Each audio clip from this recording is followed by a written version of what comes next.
Mali, le président de la République du Ghana, John Dramani Mahama, en visite officielle au Mali. Web Info, 100% de l'information continue, 24h sur 24 sur 7, en cliquant sur siwebinfo.net.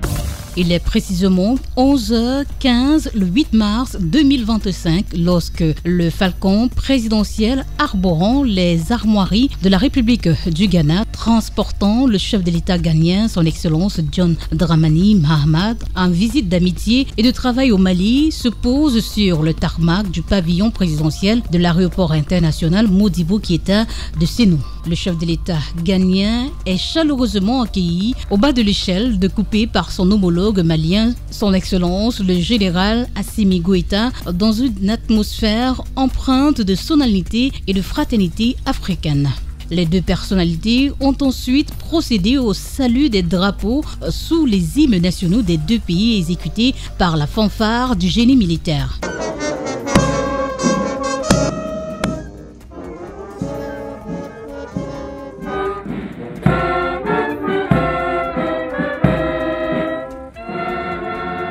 Les présidents d'institutions, les membres du gouvernement, le corps diplomatique accrédité au Mali a été mobilisé pour accueillir cet hôte de marque qu'est le chef de l'État ghanéen, son Excellence John Dramani Mahama.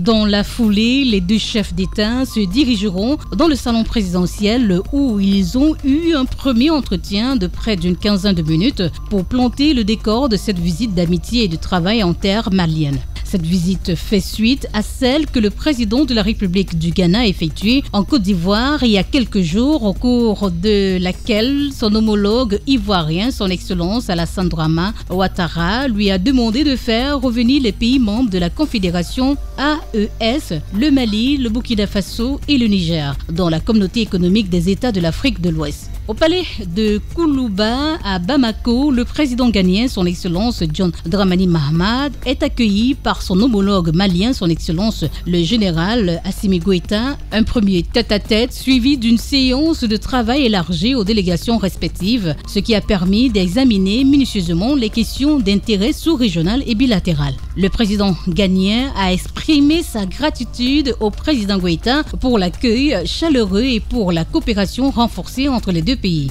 Tout d'abord, permettez-moi de remercier le président Goïta, président de la transition du Mali, pour l'accueil chaleureux dont nous avons été l'objet depuis notre arrivée à Bamako. Et vous savez tous les liens historiques qui existent si heureusement entre nos deux pays frères, le Ghana et le Mali.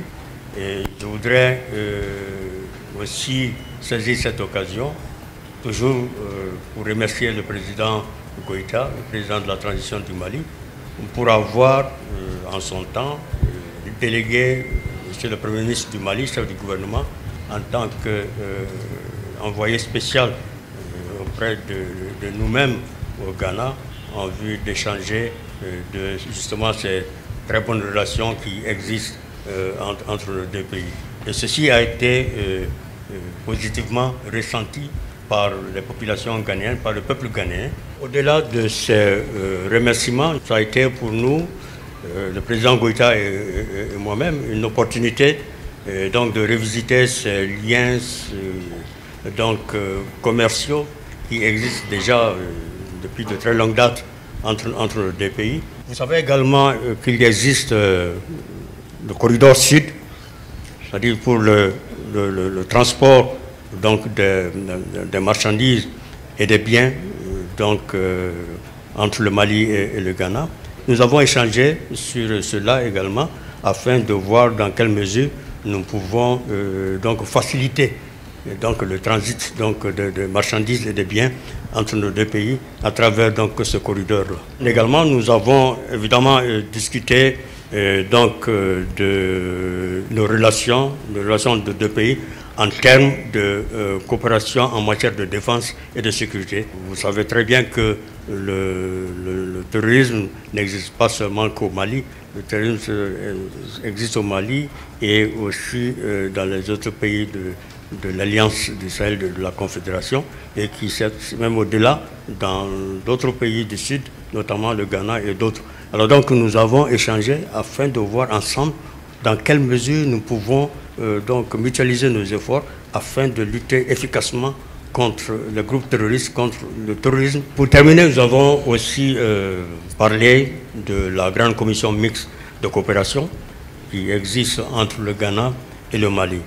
Et donc cette grande commission mixte, nous avons regardé, nous avons décidé de la redynamiser parce que la dernière réunion de la commission a été tenue au Ghana en 2011. Par ailleurs, la question des relations entre la Confédération des États du Sahel et la CEDEAO a été abordée.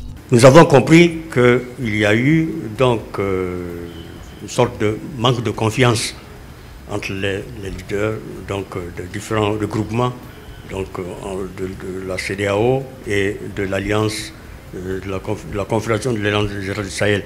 Mais je pense que ce manque de confiance doit donc être corrigé et afin qu'il puisse y avoir le respect mutuel entre donc, le leadership donc, de chacun de ces regroupements au niveau de la sous-région. Je peux dire que je suis un ancien parce que j'ai été en son temps, j'ai été déjà président en exercice de la CEDEAO et je peux dire également que je suis nouveau parce que je viens d'être élu président donc, de la République du Ghana et je pense que comme toujours, nous sommes entre nous, nous sommes frères, nous sommes tenus à vivre ensemble.